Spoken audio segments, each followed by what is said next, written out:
Hello students, this is Prachi. Welcome to our channel. आज हम करने वाले हैं क्लास 11 चैप्टर 3 का next topic, that is basic concept of differentiation and integration. अगर अभी तक आप लोगों से कोई भी वीडियो मिस हो चुकी है तो उन सबका लिंक मैंने डिस्क्रिप्शन बॉक्स में डाल दिया, वहां पर जाके प्लेलिस्ट गो थ्रू कर सकते हैं। स्टार्ट करते हैं with basic concept of differentiation and integration. सबसे पहले तो मैं आपको ये बताना चाहती हूँ कि differentiation integration is the most important topic जो आप अभी कवर कर लेंगे तो बहुत बेटर रहेगा, बिकॉज पूरी फिजिक्स में कहीं ना कहीं आप डिफरेंशिएशन और इंटीग्रेशन यूज कर ही रहे होंगे। एंड ये जो मेन चीज़ है ये आपके +2 में मैथ्स में आती है। तो अगर अभी तक आप लोग वहाँ तो नहीं पहुँच पाएंगे तो हम यहीं पर ही कुछ बेसिक कर लेंगे, सो दैट हमें फिजिक्स में डिफरेंशिएशन इंटीग्रेशन डिजाइंस ना लगे, एक्चुअल में हमें उसका मतलब पता चले। मोस्टली बायो के जो बच्चे होते हैं उन्हें सिर्फ लगता है कि हम ये एक्सप्रेशन कैसे आया हम क्रैम कर लेते हैं, इंटीग्रेशन ऐसी होती है, डिफरेंशिएशन ऐसी होती है, वो उनको डिजाइन लगते हैं। बट आप अगर इसका बेसिक कॉन्सेप्ट समझेंगे तो आपको इससे पता चलेगा कि एक्चुअल में ये एक्सप्रेशन हम लिखते क्यों हैं। ठीक है, तो स्टार्ट करते हैं। बट डिफरेंशिएशन इंटीग्रेशन पे रूल्स में पहुंचने से पहले मैं आपको इसका बेसिक मीनिंग बताना चाहूंगी कि एक्चुअल में डिफरेंशिएशन का मतलब क्या है और इंटीग्रेशन का मतलब क्या है। डिफरेंशिएशन, अगर मैं मान लो ग्राफ बनाती हूँ एक तरीके से, this is y axis right and this is x axis. ठीक है, तो मान लीजिए y एक्सिस पे आपकी डिस्प्लेसमेंट है s है। ठीक है, दिस इज डिस्टेंस या डिस्प्लेसमेंट एक्सिस होती है। ठीक है, और ये होती है आपकी टाइम एक्सिस होती है। ठीक है, मान लीजिए यहाँ पे कोई एक ऐसा कर्व दिया हुआ है, ये कर्व है। ठीक है, now this curve is what? This curve indicates distance and time relation. ठीक है, अब जब मैं अगर आपसे पूछती हूँ कि मान लो अगर मुझे इस कर्व के बारे में आपको बताना है तो आप क्या कहोगे? आप कहोगे कि मैम अगर हम इसका स्लोप निकालें, ठीक है, तो स्लोप जो होता है ना वो इसकी वेलोसिटी बताता है। हाँ जी, डेफिनेटली हमने लास्ट लेक्चर में पढ़ा था कि जब हम इसका स्लोप निकालते हैं तो वो इसकी वेलोसिटी बताता है, क्योंकि हमें पता है कि डिस्प्लेसमेंट अपॉन में टाइम इज वेलोसिटी। तो इसका जो कर्व होगा, उसका जो स्लोप होगा, वो क्या बताएगा? आपको वेलोसिटी बताएगा। ठीक है, लेकिन मैं अगर आपको कहती हूँ कि ये रहा एक पॉइंट P, ठीक है, इस पॉइंट पे मेरे को पर्टिकुलर बतानी है कि कितनी वेलोसिटी है, तो क्या आप फाइंड कर सकते हैं? जी नहीं, आपको अभी तक इतना नहीं पता कि एक कर्व पे कि एक पॉइंट पे अगर आपको उसकी वेलोसिटी बतानी है तो आप नहीं बता सकते, है ना। मतलब कि उस पॉइंट का मतलब क्या हो कि आपको इंस्टेंटेनियस वेलोसिटी बतानी है। तो आप एक कर्व पे एक पॉइंट पे उसकी इंस्टेंटेनियस वेलोसिटी नहीं बता सकते। अभी तक सिर्फ हमें इतना पता है कि एक कर्व का हम स्लोप बताती है उसकी एवरेज वेलोसिटी, और वो हम कैसे फाइंड करते हैं? वो हम फाइंड करते हैं बाय टेकिंग 2 पॉइंट्स। ठीक है, हम ये 2 पॉइंट लेते हैं और इन 2 पॉइंट को आपस में ज्वाइन करते हैं और देखते हैं कि ये एक्स एक्सिस से कितनी ऊपर उठे हुए हैं, है ना। कितनी ऊपर उठे हुए हैं, that is the slope, and slope tells about the average velocity of the curve. ये हमने पढ़ रखा है। ठीक है, तो हम कैसे फाइंड करते हैं? हमें ये पता है कि दिस इज,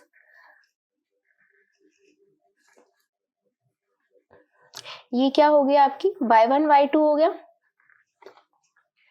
ये हो गया y2, ये हो गया y1, और यहाँ से क्या हो जाएगा? ये हो जाएगा आपका x1, ये हो जाएगा x2। यही हमने पढ़ रखा था।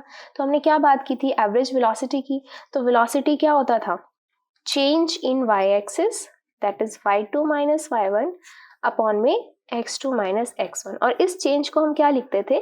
डेल्टा y अपॉन में डेल्टा x, ये लिखते थे हम। ठीक है, now what is this? This velocity indicates the average velocity between these two points. अब अगर मैं आपको कहती हूँ कि मुझे तो इंस्टेंटेनियस फाइंड करनी है, मुझे एवरेज फाइंड ही नहीं करनी है, तो आप क्या करोगे? हमें तो नहीं आती है, तो हम इसी के कॉन्सेप्ट से आगे चलेंगे। कैसे? हमें ये तो आती है फाइंड करनी, है ना। तो मैं क्या करती हूँ, मैं Q पॉइंट को ना P पॉइंट के इतनी पास ले आती हूँ कि मुझे दिखाई दे कि वो एक ही पॉइंट है। हमें तो 2 पॉइंट पता है ना, 2 पॉइंट के बीच का हमें एवरेज वेलोसिटी निकालनी आती है, लेकिन हमसे क्वेश्चन पूछा गया कि एक ही पॉइंट पे हमें बताइए इस पॉइंट पे क्या वेलोसिटी होगी, यानी कि इन शॉर्ट हमसे इंस्टेंटेनियस वेलोसिटी पूछी गई, वो हमें नहीं पता थी। तो हमने इसी का ही कॉन्सेप्ट यूज करा और हमने क्या किया, Q पॉइंट को इतना पास हमने P पॉइंट के इमेजिन कर लिया कि वो हमें क्या दिखाई दे, एक ही पॉइंट दिखाई दे। ठीक है, तो क्या किया, फिर हमने यहाँ पे एक और ग्राफ बनाया, सेम कर्व, और ये था हमारा पॉइंट P, और Q पॉइंट को मैं खींच के इसके पास ले आई। ठीक है, अब इसके ऊपर क्या था, अब यहां पर मैंने इस तरीके से एक लाइन बना दी। नाउ दिस इज द, अब इसको मैं क्या कहूंगी, ये क्या है आपका, ये अब आपका क्या बन चुका है, एक तरीके से स्लोप। अब ये एक्स एक्सिस से कितना उठ रखा है, यही आपका ये बताएगा पॉइंट। ठीक है, अब देखिए, अब P पॉइंट भी यही है, Q पॉइंट भी यही है। अब अगर मैं वेलोसिटी की बात करती हूँ तो क्या होगा, delta Y by delta X, या हम ये कह सकते हैं डेल्टा वाई क्या था, चेंज इन डिस्प्लेसमेंट, और एक्स एक्सिस पे क्या था, चेंज इन टाइम, यही था। सिमिलरली वाई एक्सिस पे क्या आएगा, चेंज इन डिस्प्लेसमेंट, और एक्स एक्सिस पे क्या आएगा, चेंज इन टाइम आएगा। ठीक है, ये तो टाइम एक्सिस है और ये क्या हो जाएगी, डिस्प्लेसमेंट एक्सिस। ठीक है, तो ये आ गई आपकी वेलोसिटी आ गई। अब एक ही पॉइंट है, यानी कि ये जो डेल्टा है, यानी कि चेंज इन डिस्प्लेसमेंट और चेंज इन जो टाइम है, वो इतना छोटा है कि हमें वो क्या दिखाई दे रहा है, वो एक ही पॉइंट दिखाई दे रहा है, इतना छोटा है। ठीक है, तो इतने छोटे के लिए हम क्या लगाते हैं, इसका मतलब क्या हो गया, हमने लगा दिया कि लिमिट जो है ना वो क्या है, डेल्टा टी अप्रोचेस टू 0 है, इसके ऊपर लिमिट लगा दी। इसका क्या मतलब है, इसका मतलब ये है, पहली बात तो हमने इन दोनों का डिफरेंस, यानी कि इन दोनों का डिफरेंस और इन दोनों का डिफरेंस इतना स्मॉल लिया कि वो एक पॉइंट आपको लग रहा है। ठीक है, यानी कि delta is very very small, change is very very small, that it is approaching to 0, यानी कि वो 0 जितना छोटा है बट एग्जैक्ट 0 नहीं है। इनफैक्ट दोनों ही इतने छोटे हैं कि वो क्या कर रहे हैं, 0 की तरफ जा रहे हैं, 0 जितने छोटे हो रहे हैं बट एग्जैक्ट 0 नहीं है। ठीक है, तो अब इसका मतलब क्या हुआ, अगर ये दोनों ही इतने छोटे हैं तो हम सिर्फ लिमिट टी पर क्यों लगा रहे हैं, एस पे भी तो लगा सकते थे, है ना। तो यहाँ हमें ये लिखने की जरूरत इसलिए पड़ी क्योंकि एज यू नो, अगर किसी भी चीज का डिनोमिनेटर 0 हो जाता है तो क्या होता है, वो टर्म हो जाती है आपकी नॉट डिफाइंड। ठीक है, इसीलिए हमें डिनोमिनेटर के ऊपर लिमिट दिखानी पड़ती है कि ये जो है ये अप्रोचेस टू 0 है, एग्जैक्ट 0 नहीं है। जैसे ही 0 होगा ये तो नॉट डिफाइन हो जाएगी, दैट मीन्स ये क्या है, अप्रोचेस टू 0 है। तो these two points S and T वाले पॉइंट्स आपस में इतनी क्लोज हैं कि उनके आपस में जो डिस्टेंस है वो अप्रोक्सीमेटली 0 के इक्वल है बट एग्जैक्ट 0 इक्वल नहीं है, अप्रोचेस टू 0 है। एंड हमने लास्ट वीडियो में हमने बात भी करी थी, जब कभी भी ये लिमिट के ऊपर, डेल्टा के ऊपर लिमिट लग जाती है तो हम उस चीज को क्या कर देते हैं, हम उस चीज को डी में कन्वर्ट कर देते हैं, that is ds by dt. Now this is called differentiation. Differentiation. तो इस डिफरेंशिएशन का मतलब क्या हुआ कि ये जो वेलोसिटी है, अब ये है आपकी instantaneous velocity.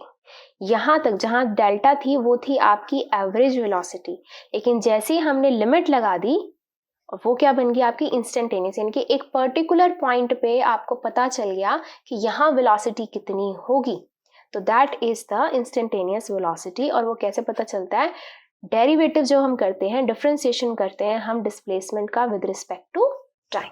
So this is the meaning of differentiation, कि जब हमें किसी चीज की इंस्टेंटेनियस चीज फाइंड करनी हो तो हम वहां पे अप्लाई करते हैं डिफरेंशिएशन। ये तो बात होगी आपकी डिस्प्लेसमेंट टाइम एक्सिस की। हमने तो एक और कर्व पढ़ रखा है, हमने तो एक्सेलरेशन वाला कर्व भी पढ़ रखा है ना। ये थी ना आपका, जब यहाँ पे हम लेते थे velocity time graph, velocity time, और अगर इसका कोई कर्व आता था इस तरीके से, तो इसका जो स्लोप होता है वो क्या हमें इंडिकेट करता है, इस पॉइंट पे अगर मैं फाइंड करूं कि क्या change in velocity, change in time है, तो वो पर्टिकुलर अगर पॉइंट पे मुझे एक्सेलरेशन फाइंड करनी है तो क्या होगी, acceleration is equal to dv by dt। तो ये हो जाएगी आपकी इंस्टेंटेनियस एक्सेलरेशन। अगर ये ग्राफ आपका वेलोसिटी टाइम है। अगर ये ग्राफ आपका डिस्टेंस टाइम है, देन इस पॉइंट पे हम क्या फाइंड कर रहे हैं, इंस्टेंटेनियस वेलोसिटी। ठीक है, तो आपको ये तो पता ही है कि change in velocity by change in time वो क्या होती है, एक्सेलरेशन होती है। तो इसको इसीलिए आपको पता चल जाएगा कि जो इसका कर्व का जो स्लोप होता है वो क्या इंडिकेट करता है, एक्सेलरेशन, और इसके कर्व का जो स्लोप होता है वो क्या इंडिकेट करता है, डिफरेंस वेलोसिटी। ठीक है, डिस्टेंस टाइम का curve indicates velocity and velocity time का कर्व का स्लोप इंडिकेट्स एक्सेलरेशन। और अगर डिफरेंशिएशन में है दैट मीन्स वो क्या है, इंस्टेंटेनियस एक्सेलरेशन या इंस्टेंटेनियस वेलोसिटी है। ठीक है,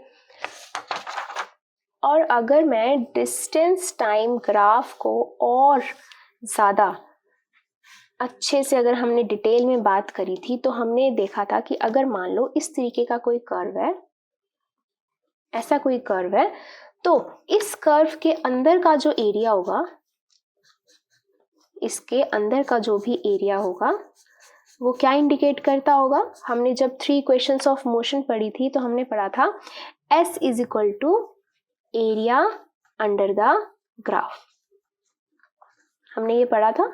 ठीक है, यानी कि डिस्प्लेसमेंट जो होती है, सॉरी ये होता है आपका वेलोसिटी टाइम ग्राफ। ठीक है, वेलोसिटी टाइम ग्राफ जो होता है उसका जो कर्व होता है उसके अंदर का area indicates displacement. How we know that, velocity is equal to displacement upon में टाइम, क्रॉस मल्टीप्लाई करेंगे तो displacement is equal to v into T. तो यानी कि velocity by time, sorry velocity multiply by time indicates displacement. ठीक है, तो ये तो हमें पता चल गया। अब मेन बात आती है कि इस कर्व के अंदर का एरिया मुझे फाइंड करना है। ठीक है, ये रहा कर्व, इस कर्व के अंदर का एरिया मुझे फाइंड करना है। तो वो कैसे मैं फाइंड करूंगी, मेरे पास क्या ऑप्शन है, मैं क्या करती हूँ, मैं इस तरीके से ना ऐसे एक रेक्टेंगल ड्रॉ कर लेती हूँ। ठीक है, ये मैंने रेक्टेंगल ड्रॉ कर लिया। अब मान लो ये इस तरीके से जा रहा था कर्व। ठीक है, ये मैंने रेक्टेंगल तो ड्रॉ कर लिया, लेकिन ऊपर का एरिया छूट गया मेरे से। अगर मैं यहाँ पे भी एक और रेक्टेंगल ड्रॉ कर लेती हूँ तो ये एरिया छूट गया। यहाँ भी रेक्टेंगल, छोटे से छोटा भी रेक्टेंगल ड्रॉ कर लेती हूँ तो भी मेरे पास क्या छूट रहे हैं, ये कॉर्नर्स हमेशा मेरे से छूट रहे हैं, है ना। तो इसका क्या ऑप्शन है, इसका ऑप्शन ये है, हम क्या कर सकते हैं इसका सॉल्यूशन में, कि मैं इतनी छोटी छोटी स्ट्रिप्स ले लूं, इतनी पतली पतली स्ट्रिप्स ले लूं जिसमें ये जो कर्व है ना वो मुझे एक हॉरिजॉन्टल लाइन दिखाई दे। तो आपको दिख रहा है ये एक हॉरिजॉन्टल लाइन दिखाई दे रही है। हाँ, तो अब नेक्स्ट स्ट्रिप ले लो जिसमें ये कर्व मुझे क्या दिखाई दे, एक हॉरिजॉन्टल लाइन दिखाई दे। तो इस कर्व को मैंने क्या किया, इतनी छोटी छोटी पतली पतली स्ट्रिप्स में मैंने इसको डिवाइड कर लिया, इमेजिन कर लिया, जिसमें ये कर्व मेरे को एक हॉरिजॉन्टल लाइन दिखाई दे रहा था। ठीक है, तो अब ये स्ट्रिप्स क्या है, एक रेक्टेंगल है, तो रेक्टेंगल का एरिया तो हम फाइंड कर ही सकते हैं। तो मैं क्या करने लगी हूँ, मैं यहाँ से एक पतली सी स्ट्रिप लेती हूँ, ये रही स्ट्रिप, और इस स्ट्रिप का एरिया फाइंड करते हैं हम। ठीक है, तो क्या लिखूंगी मैं, छोटा सा है, ठीक है, छोटा एरिया, तो मैं क्या लिख देती हूँ यहाँ पे, फॉर स्मॉल एरिया, यानी कि DA हो जाएगा। ठीक है, तो डिफरेंशिएशन का मतलब वही होता है ना कि एक पर्टिकुलर पॉइंट पे, तो हम एक पर्टिकुलर पॉइंट के एरिया की बात कर रहे हैं, तो एक पर्टिकुलर पॉइंट पे ये हो जाएगी आपकी y एक्सिस, ये है आपकी x एक्सिस, है ना। एंड यहाँ पे क्या है, v है, दिस इज v, और यहाँ क्या है, t है। तो ये हो जाएगा, ये स्मॉल t के लिए क्या यूज करेंगे, पर्टिकुलर पॉइंट पे t यूज कर रहे हैं, तो दैट इज dt। ठीक है, तो ये क्या हो जाएगा, area is equal to v dt हो जाएगा। ठीक है, अब देखो मेरे को एक स्ट्रिप की तो बात नहीं करनी थी ना, मुझे तो इन पूरी स्ट्रिप्स की बात करनी है, इन सभी स्ट्रिप्स की बात करनी है। तो इन सभी स्ट्रिप्स को मुझे क्या करना पड़ेगा, इकट्ठा करना पड़ेगा, ऐड अप करना पड़ेगा, इंटीग्रेट करना पड़ेगा। यस, जब हम किसी चीज को इकट्ठा करते हैं, ऐड अप सम अप करते हैं, तो हम उसे क्या बोलते हैं, इंटीग्रेशन। तो उसको हम कैसे अप्लाई करते हैं, वो हम ऐसे करते हैं, ये इस तरीके का साइन रहता है इंटीग्रेशन का। अब इस इंटीग्रेशन का मतलब क्या है कि पूरे के पूरे कर्व के अंदर की जितनी भी स्ट्रिप्स हैं उन सभी के एरिया को हम क्या कर देंगे, सम अप कर देंगे। ठीक है। ऑल्सो यहाँ पर अगर मैं ध्यान से आपको एक बात बताऊं तो ये क्या होता है, this is differentiation, this is integration. वैसे हम इसको कैंसिल नहीं कर सकते हैं, technically it is wrong, but मैं आपको इसका मतलब बताती हूँ। इसका मतलब ये होता है कि अगर मान लो एक पर्टिकुलर एरिया की बात हो रही है, यहाँ पर ये है स्मॉल एरिया और ये है कंप्लीट एरिया, ठीक है। ये डीए और ये है इंटीग्रेशन ऑन डीए। डीए का मतलब कि ये स्मॉल एरिया और ये इंटीग्रेशन का मतलब कि सारे डीए डीए डीए इन सबको क्या करना है, हमने इकट्ठा कर देना है। तो वो क्या बन जाएगा, एक तरीके से पूरा का पूरा एरिया बन जाएगा। तो मैं इसको क्या लिख सकती हूँ, ओनली ए लिख सकती हूँ, ठीक है। और अगर आपको ऐसे समझ में आता है तो वेरी गुड, नहीं तो आप सिर्फ इतने आपको क्लू याद रख सकते हो कि कभी डिफरेंशिएशन और इंटीग्रेशन एक साथ साथ में आ जाए और एक खाली यहाँ पे एक चीज पड़ी हो तो उसको आपस में क्या कर सकते हो, आप कैंसिल कर सकते हो। दिखाना नहीं है, ये सिर्फ समझने के लिए है और इसका मीनिंग मैं ऑलरेडी आपको बता दिया है कि कैसे डिफरेंशिएशन इंटीग्रेशन आपस में कैंसिल आउट हो जाती है, ठीक है। इज इक्वल टू, अब राइट हैंड साइड पे चलते हैं। अब राइट हैंड साइड पे क्या है कि यहाँ से लेकर यहाँ तक की कंप्लीट हमने क्या करनी है, इंटीग्रेशन करनी है। मान लो ये पॉइंट कोई ए था, मान लो ये पॉइंट कोई बी था, तो अब हम इंटीग्रेट कर रहे हैं ए से लेकर बी तक, ठीक है। यानी कि इससे पहले वाला इसके बाद वाला नहीं, यहाँ से लेकर यहाँ तक के छोटे छोटे जितनी भी स्ट्रिप्स आपकी बनी है VDT की, उसको आपने क्या कर देना है, इंटीग्रेट कर देना। तो हमने इसको लिख दिया ए से लेकर बी तक की लिमिट लगा दी VDT, ये आ गया आपके पास। इसे हम बोलते हैं integration, this is called integration. एक बार दोबारा देखते हैं इसको। ये हमने लिया वेलोसिटी टाइम ग्राफ और उसके ऊपर हमने बनाया एक कर्व एंड हमें पता था कि जो हमारी जो पोजीशन होती है S जो होता है वही हमारा बताता है एरिया अंडर द कर्व, ठीक है। तो अब हमें क्या बताना है, हमने निकालना है इसका एरिया। मेन एम तो हो गया हमारा एरिया निकालने का। तो एरिया के लिए हमने क्या देखा कि अगर मैं इसकी पतली पतली स्ट्रिप्स बनाती हूँ तो मेरे कोई भी कॉर्नर छूटते नहीं है। तो हमने ऑप्शन क्या लिया कि मैं इस पूरे एरिया के ना पतली पतली स्ट्रिप्स बनाऊंगी और वो एक रेक्टेंगल की तरह बन जाएंगे। तो उसे हम यहाँ पे लिख देंगे एरिया अंडर द ग्राफ। और हमें पता है कि एरिया ऑफ रेक्टेंगल क्या होता है, लेंथ इनटू ब्रेड्थ होती है। Now this is length that is v और this is width, this is t। t का भी small portion that is dt, ठीक है। फिर हमने क्या किया, ये स्मॉल डी सारी बहुत सारी थी तो उनको हमने इकट्ठा करना था, जिसके लिए हमने लगाई इंटीग्रेशन। और इस इंटीग्रेशन का मतलब हुआ कि हमने स्मॉल डी सारे के सारे क्या कर दिए, इंटीग्रेट कर दिए और वो पूरा का पूरा क्या बन गया, एरिया। तो technically cannot be cancelled, but सब खुद को क्लू रखने के लिए हम इसको एक तरीके से समझ सकते हैं कि डिफरेंशिएशन इंटीग्रेशन आपस में क्या हो गई, खत्म होगी और क्या बच गया आपके पास, complete area is equal to. फिर हमने यहाँ पर लिमिट लगाई कि कहाँ से कहाँ तक मुझे इंटीग्रेट करना है। कंप्लीट तो नहीं है, यहाँ पे नहीं है, यहाँ पे नहीं है, तो यहाँ से यहाँ तक मुझे इसको इंटीग्रेट करना है, दैट इज ए से लेकर बी तक VDT। ये हो गई आपकी इंटीग्रेशन। अब चलते हैं हम इनके रूल्स के ऊपर। तो यहाँ पर हम बिल्कुल बेसिक फॉर्मूलाज करेंगे। जैसे कि सबसे पहली बात, अगर मेरे पास कोई भी x की पावर n है, उसका मुझे डेरिवेटिव करना है विद रिस्पेक्ट टू x, तो क्या होता है इसका फॉर्मूला। इसका फॉर्मूला होता है n को हम पहले आगे लिखते हैं, x लिखते हैं, फिर n की पावर क्या कर देते हैं, -1 कर देते हैं। इसका एग्जाम्पल क्या है, इसका एग्जाम्पल ये है कि मान लीजिए आपको बोला गया है कि x की पावर 15 का डेरिवेटिव करो, तो क्या होगा d15/dx। तो क्या करेंगे, 15 को आगे लिख देंगे, x की पावर 15 - 1 दैट इज 15, x की पावर क्या हो गई, 14 हो गई। तो ये हो गया इसका डेरिवेटिव, ठीक है। फिर नेक्स्ट फॉर्मूला आपके पास आता है कि अगर कोई भी दो को अगर अपने मल्टीप्लाई करना है तो क्या होगा। जैसे मान लीजिए अगर आपको d/dx है और यहाँ पे कोई दो डिजिट्स हैं दैट इज u × v है, तो क्या है, तो ये कैसे करेंगे आप करेंगे सबसे पहले फर्स्ट का derivative du/dx dot v plus u dv/dx, ठीक है। तो मतलब एक का डेरिवेटिव दूसरे को एज इट इज प्लस पहले वाले को एज इट इज दूसरे वाले का डेरिवेटिव। इसका एग्जांपल देखते हैं। जैसे मान लेते हैं कि आपके पास दे रखा है x² × y दे रखा है, ठीक है। तो आप क्या करेंगे, पहले फर्स्ट का derivative dx² × y as it is plus फिर x² as it is and then dy/dx dx, second का डेरिवेटिव। तो जब आप फर्स्ट का डेरिवेटिव करेंगे तो कौन सा फॉर्मूला लगेगा यहाँ पर, आप देख सकते हो ये एक्स स्क्वायर है, तो फॉर्मूला कौन सा लगेगा, ये वाला। तो क्या लिख देंगे, 2 पहले आ जाएगा, x की पावर 2 - 1 इज 1, तो 2x into Y plus X square dy by dx, ठीक है।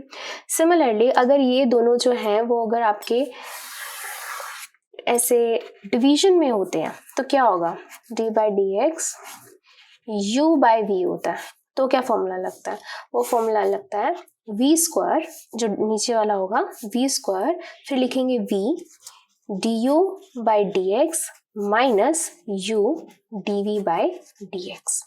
और अगर यही फॉर्मूला लेकर अगर आपको करना तो ये भी देख सकते हैं, मान लीजिए यहाँ एक्स स्क्वायर बाय वाई है, तो क्या करेंगे आप, सबसे पहले क्या आएगा, Y square Y D X square by D X minus X square D Y by D x.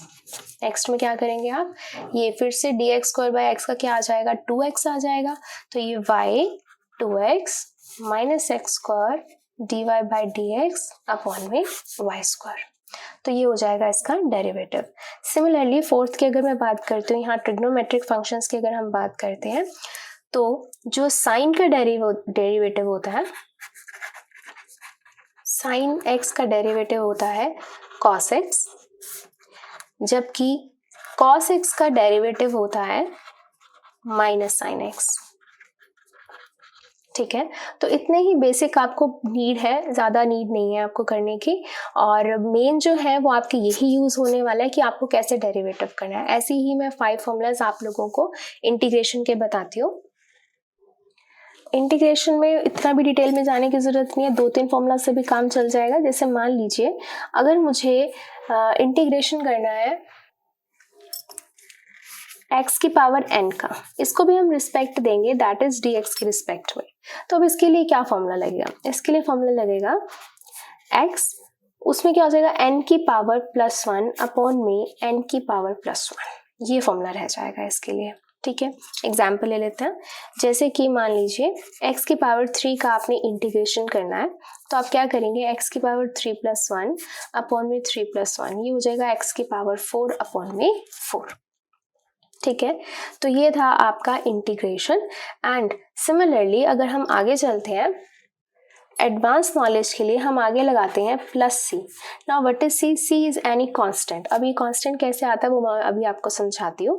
Second की अगर मैं बात करती हूँ, साइन x की अगर हम इंटीग्रेशन करते हैं तो साइन में मिलेगा हमें माइनस कॉस x। सिमिलरली अगर मैं cos x की इंटीग्रेशन करती हूँ तो हमें मिलता है sin x।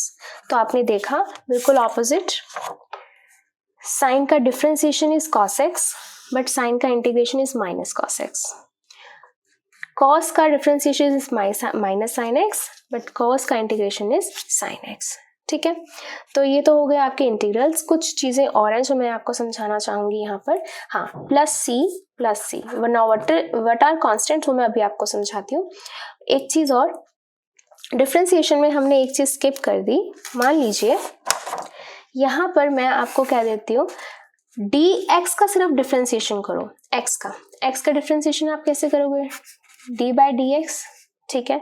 तो क्या हो जाएगा, यहाँ x की पावर 1 है तो 1 पुट करो, 1 x की पावर 1 माइनस 1 इज 0, और x की पावर 0 या किसी भी चीज़ की पावर 0 क्या होती है, 1 होती है। तो x का डिफरेंशिएशन क्या बनेगा with respect to x is 1। और कोई भी कांस्टेंट है, मान लो अगर मुझे कोई constant, any constant that is 2 ले लो या 100 ले लो, किसी का भी कांस्टेंट का डिफरेंशिएशन करना है with respect to x। Constant में देखो कहीं भी x है जिसके रिस्पेक्ट में आपको डिफरेंशिएशन करना है, वो कहीं यहाँ पर वेरिएबल प्रेजेंट है, नहीं है तो कांस्टेंट का डिफरेंशिएशन इज ऑलवेज 0, ठीक है। अब मैं बात करती हूँ यहाँ पर कि ये कांस्टेंट्स कैसे आ रहे हैं। तो सबसे पहली बात, मैंने जैसे अभी आपको बताया कि जो आपका डिफरेंशिएशन होता है उसका उल्टा होता है इंटीग्रेशन, ठीक है। यहाँ मैं आपको करके दिखाती हूँ। जैसे हमने यहाँ पर ये चीज़ करी है, ठीक है, कि x की पावर n+1 अपॉन में n+1 किया है, और यहाँ पे था ये चीज़। अगर मैं इसका इंटीग्रेशन कर दूँ तो क्या बनेगा, ठीक है। चलो देखते हैं इसका इंटीग्रेशन। तो दिस इज n x की पावर n माइनस 1, ठीक है। इसका मैं करने वाली हूँ integration with respect to x। तो सबसे पहली बात, ये n कांस्टेंट है तो ये बाहर आ जाएगा, क्या बच जाएगा x की पावर n माइनस 1 dx। तो कैसे करते हैं इंटीग्रेशन, जो भी पावर होती है उसको +1 कर देते हैं और उसी से ही +1 नीचे भी कर देते हैं। तो ये n यहाँ आ गया, x की पावर n माइनस 1, तो ये हो गई n। क्या करेंगे, +1 करेंगे, डिवाइड में n माइनस 1 +1 करेंगे, ठीक है। तो ये क्या हो जाएगा, n x की पावर -1 +1 खत्म, क्या बचा n, डिवाइड में n -1 +1 खत्म, क्या बचा n से n कैंसिल, क्या बच गया x की पावर n।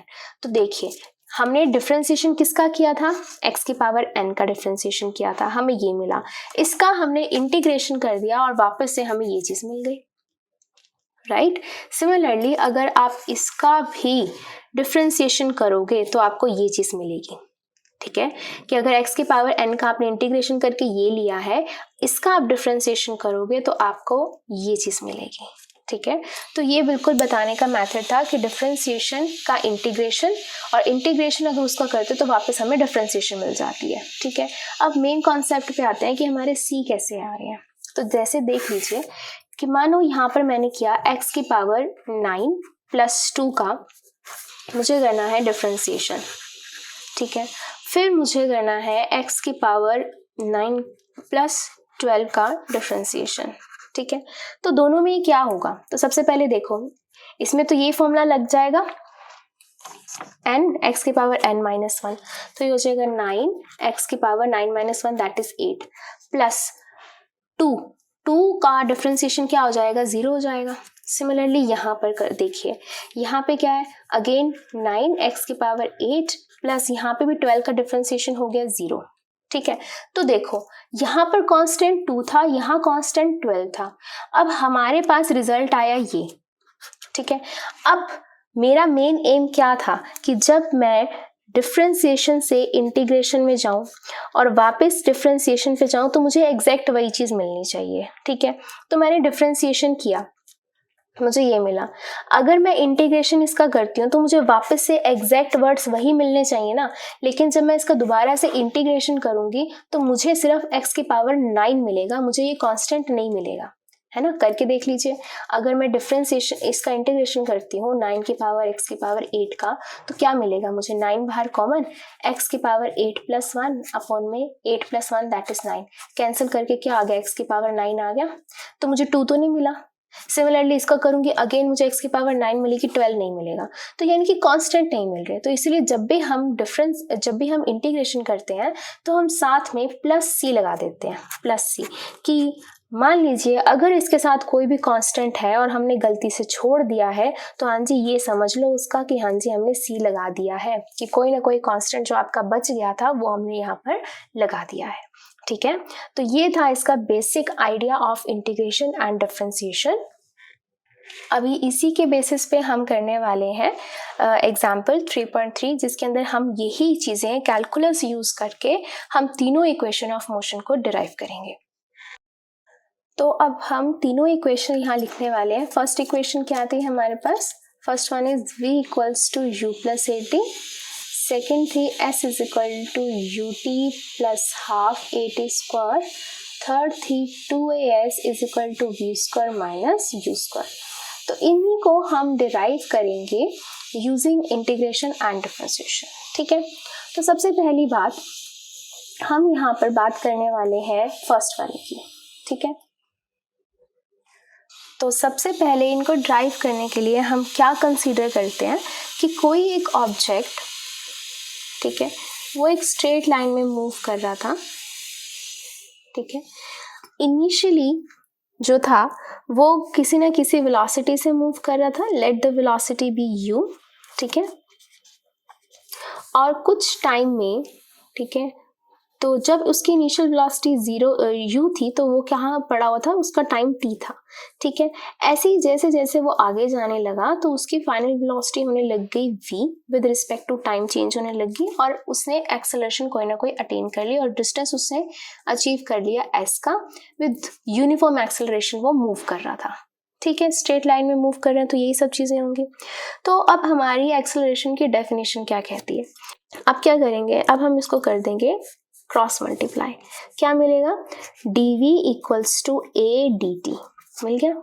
ठीक है, अब देखिए सबसे पहली बात, जो वेलोसिटी थी वो हमारी कहाँ से कहाँ तक चेंज हो रही थी? पहले इनिशियल थी, फिर कहाँ हो रही थी? वो फाइनल में हो रही थी। तो ये हम कर देते हैं, इसको इंटीग्रेट कर देते हैं और लिमिट लगा देते हैं initial velocity to final velocity.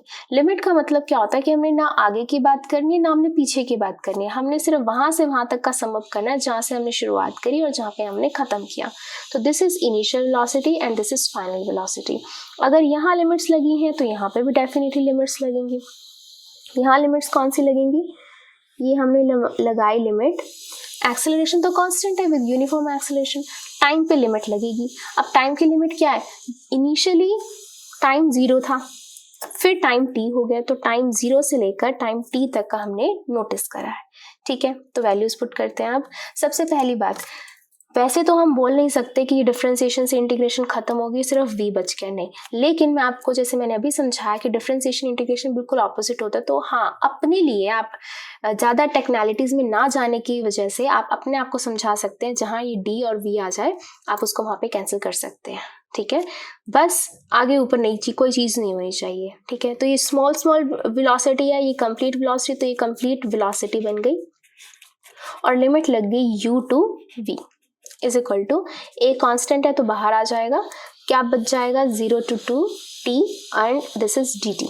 ठीक है, तो यहाँ पे वैल्यूज पुट कर देंगे लिमिट की, this is v minus u। आपको पता ही होगा लिमिट्स ऐसे पुट करते हैं, पहले ये फिर माइनस और इसकी जगह पे ये पुट करते हैं। a आ गया। अब डिफरेंशिएशन इंटीग्रेशन खत्म, क्या बच जाएगा? t, again limit 0 to t, तो वो v माइनस u, ये हो गया a, और पहले t की जगह t पुट करेंगे, फिर t की जगह 0 पुट करेंगे, ये 0 खत्म हो गया, क्या बचा? v minus u equals to at, और you can write v equals to, इधर आ जाएगा u प्लस at। तो ये हो गई आपकी फर्स्ट इक्वेशन ऑफ मोशन, जिसको हमने कैलकुलस से ड्राइव करा है। ठीक है, this is the calculus method जो हमने यूज करके इसको ड्राइव करा है। अब हम बात करते हैं सेकेंड इक्वेशन की। तो सेकेंड इक्वेशन के लिए सबसे पहली बात, आपके पास क्या है? s है, ut है, हाफ at² है। ठीक है, तो यहाँ मेनली बात हो रही है किसकी? डिस्टेंस की। ठीक है, तो डिस्टेंस और वेलोसिटी का क्या रिलेशन होता है हमने पढ़ा था। अब अगर मैं इसको क्रॉस मल्टीप्लाई कर देती हूँ, देखो क्या मिलेगा? dx is equal to v dt। ठीक है, और वैसे यहाँ पे हमारी इक्वेशंस में s है डिस्प्लेसमेंट और यहाँ हम x लेते हैं, तो हम क्या कर लेते हैं? हम s ले लेते हैं अपने लिए, ताकि हम यही इक्वेशन ला सकें। तो s लो या x लो, बात वही है, तो हम ले लेते हैं s, change in displacement upon में चेंज इन टाइम, ले लिया हमने s। नाउ अब हमें क्या लगानी है? अब हमें लगानी है लिमिट्स लगानी है। तो लिमिट्स क्या थी? सबसे पहली बात, यहाँ हमने स्टार्ट किया था यहाँ से और चले हम यहाँ तक। ठीक है, तो जब हमने इनिशियली चेक करा टाइम t पर 0 पर कोई डिस्टेंस तो हमने ट्रैवल नहीं किया हुआ था, तो यानी कि जब हम यहाँ लिमिट लगाएंगे, डिस्टेंस था पहले 0 और फिर थोड़े टाइम के बाद डिस्टेंस कितना हो गया? s हो गया डिस्टेंस। ठीक है, तो अब राइट हैंड साइड पे बात करते हैं, तो यहाँ पे है वेलोसिटी एंड dt, तो जिसके रिस्पेक्ट में हो रही है तो उसी की ही हम यहाँ पे लिमिट्स पुट करेंगे। तो again time t to time t, time t0 to time t की हम क्या लगा देंगे? लिमिट्स लगा देंगे। ठीक है, आगे चलिए, अगेन डिफरेंशिएशन इंटीग्रेशन खत्म, क्या बचा? s बचा, और यहाँ हम क्या लगा देंगे? Limit 0 to s। अब v क्या थी? आपकी वेलोसिटी। वेलोसिटी का फॉर्मूला आपने अभी अभी निकाला था, ये वैल्यू आप पुट कर सकते हैं यहाँ पर, that is u plus at into dt, और क्या है? 0 टू t है। ठीक है, अब क्या करेंगे? dt को u से भी मल्टीप्लाई करेंगे, dt को at से भी मल्टीप्लाई करेंगे। ठीक है, तो स्टार्ट करते हैं।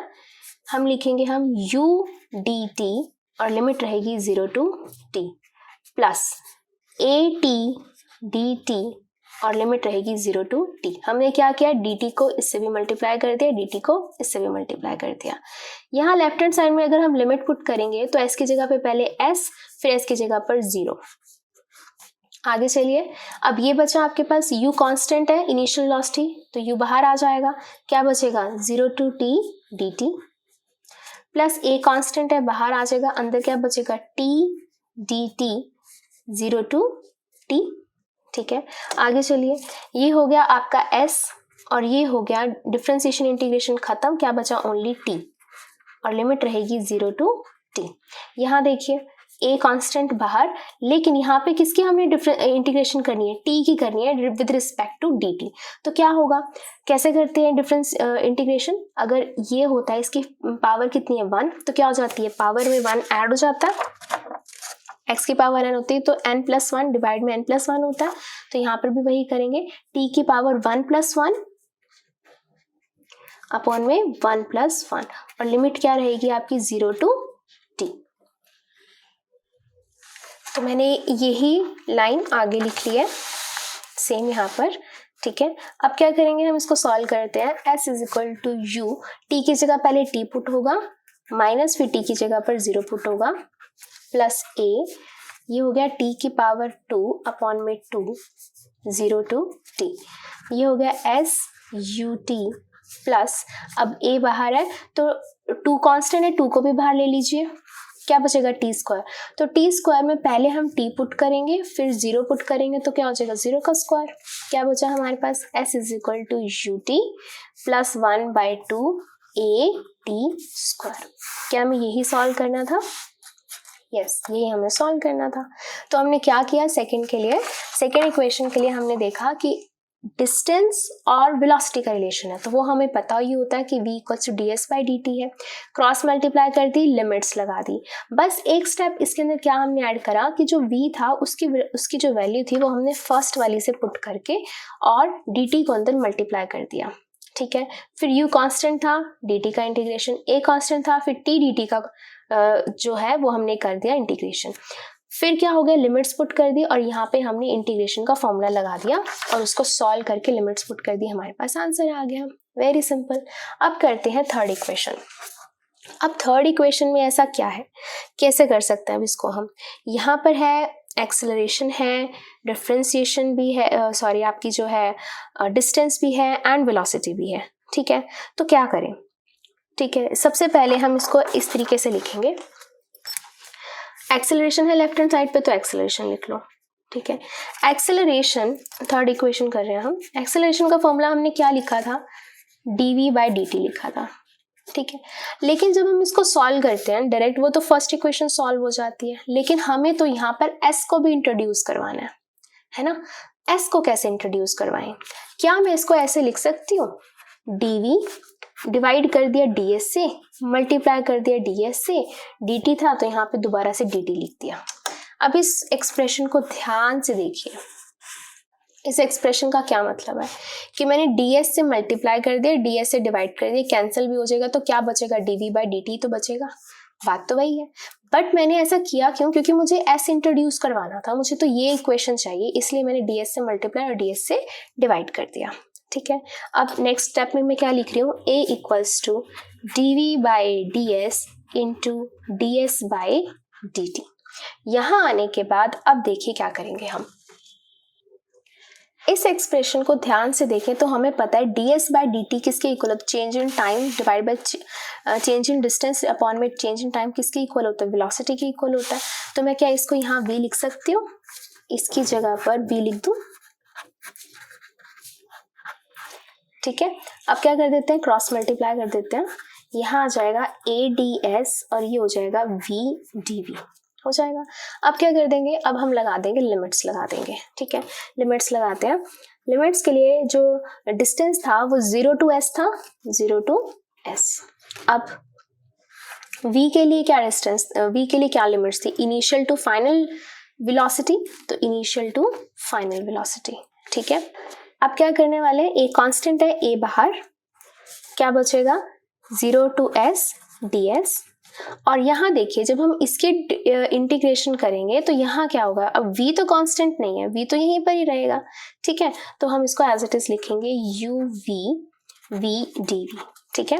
अब नेक्स्ट में डिफरेंशिएशन इंटीग्रेशन खत्म, क्या बचेगा, सिर्फ s बचेगा और लिमिट्स लगेंगी 0 to s। और यहाँ देखिए अब यहाँ क्या होगा, v dv है, तो डिफरेंस जो हमारी इंटीग्रेशन होता है उसका फॉर्मूला क्या होता है, अगर n होता तो n+1 डिवाइड में n+1 होता है, यहाँ पे क्या है n1 है, v की पावर 1 है, तो क्या रहेगी यहाँ पर, जब इसका इंटीग्रेशन करेंगे तो हो जाएगा v 1+1 अपॉन में 1+1 और लिमिट्स क्या रहेंगी v to u to v। ठीक है, आगे देखिए हम यहाँ पे पहले s की जगह s पुट करेंगे, माइनस s की जगह 0 पुट करेंगे। अब ये क्या होगा, v की पावर 2 डिवाइड में 2 और लिमिट्स u टू v। अब ये क्या है, यहाँ पर s आ गया है और यहाँ पर 2 कांस्टेंट है तो बाहर लगा देते हैं, अंदर है v स्क्वायर, तो v स्क्वायर और पहले हमने पुट करना है v की जगह पर v, तो v स्क्वायर माइनस v की जगह पे अब क्या पुट करना है u, तो क्या हो जाएगा u स्क्वायर। अब 2 है यहाँ पे, क्रॉस मल्टीप्लाई 2 इधर चला जाएगा, 2as, यहाँ क्या बच गया v square minus u square. क्या हमें यही सॉल्व करना था, यस बिल्कुल हमने यही सॉल्व करना था। तो इसके लिए हमने क्या किया, सबसे पहले इसके लिए हमने सबसे पहले a को इंट्रोड्यूस किया, a is equal to dv/dt, और हमें s को भी इंट्रोड्यूस कराना था, तो s को मल्टीप्लाई s को डिवाइड कर दिया। फिर हमने देखा ds/dt तो v के इक्वल होता है, v पुट कर दिया, क्रॉस मल्टीप्लाई कर दी और इसकी लिमिट्स लगा दी।